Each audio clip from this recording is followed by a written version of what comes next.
Hey you animals, today we'll be talking about skyboxes.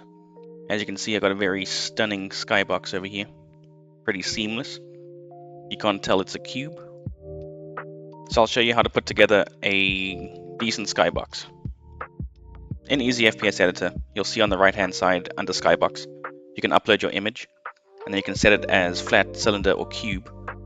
I definitely recommend using a cube. And in the past I was using just one flat square image that would repeat 6 times to make a cube, and it did not look good. Then I realized you're supposed to use a cube map for the skybox image so that it looks nice and seamless. So what you could do is go to opengameart.org and you can find a lot of decent skyboxes here. So your skybox cube map should look like this. This is the skybox you just saw now on my map. I'll show you how you put it together.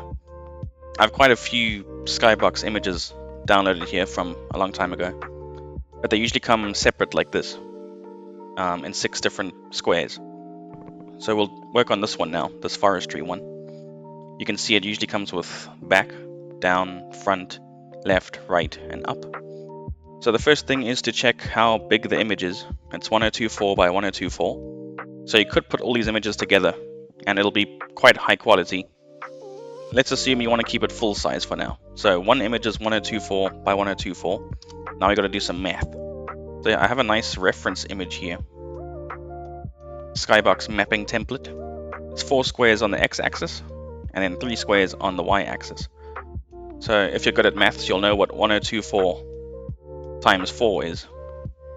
That'll be the length of our image. So 1024 times 4, 4096. So I'll be opening Aseprite now.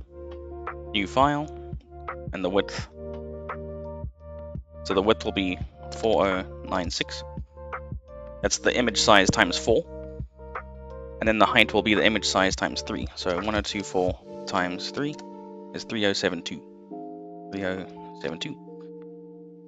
Cool, so now this canvas size should fit your 4 images to the right and your 3 images going down. Then we go to View, Grid, Grid Settings, and each of the images are 1024.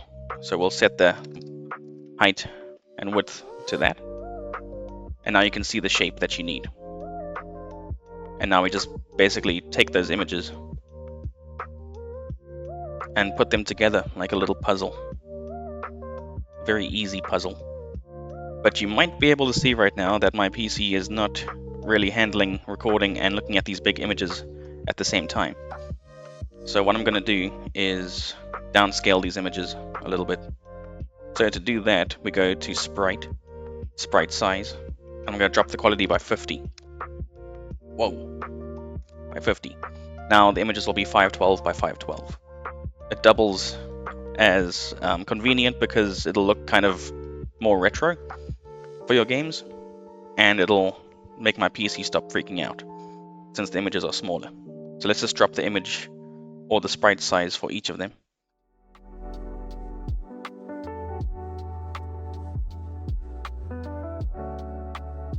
Cool, now all our images are smaller. They're all 512 by 512. So we'll just go back to this canvas here and change the canvas size. And then a little bit more maths. What is 512 times 4? 2048. And then 512 times 3 for height, 1536. Whoa, there we go. Nice. And then we'll just need to adjust the grid as well and make this 512, 512. Now we should see the cross shape that we need. This template really came in handy. It tells you where to place each block. So let's just do back, up and down first. So here's back. You can click on this tool here and then press Ctrl T to highlight the whole image. And then Ctrl C to copy. Ctrl V to paste. And then we'll carefully place this one within the grid lines. And you want it to be perfect. There we go. Cool, so back's done, so I'll delete that. Then we'll do down next.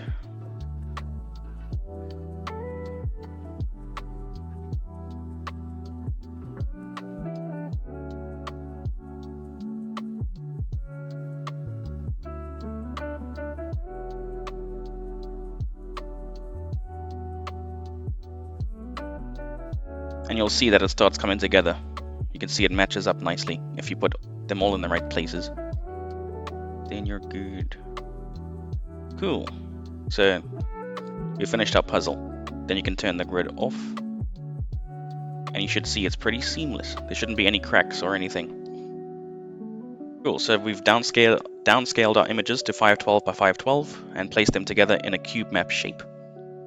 We can go File, Export, Export As. I'm just going to put it on my desktop for now. This was forestry underscore Skybox. We'll save it as a PNG and export. Nice, so that's done. So now it's ready to be imported into your project. So we can see what it looks like quickly. I'll just remove the old one and add this new one. There it is, Forestry Skybox, open, and then it should just work. Let's see. Cool, there it is. Very nice. You can see it looks quite bright. You can see some lights emanating from the clouds and stuff because I have Stephen J's enhanced shader installed. If you watch my immersive textures tutorial, you'll know what I'm talking about. So it kind of gives off light. And it looks like we did it correctly. There we go. It's seamless. And it's quite pretty. Look at that. Stunning. Yeah, so that's how you make a skybox. A cube map skybox. So it looks seamless. Thank you for watching. Let me know if you have any questions. Otherwise, just join the Discord. I am more likely to help you there. And if I can't help you, someone else definitely can. And I'll see you guys in the next video.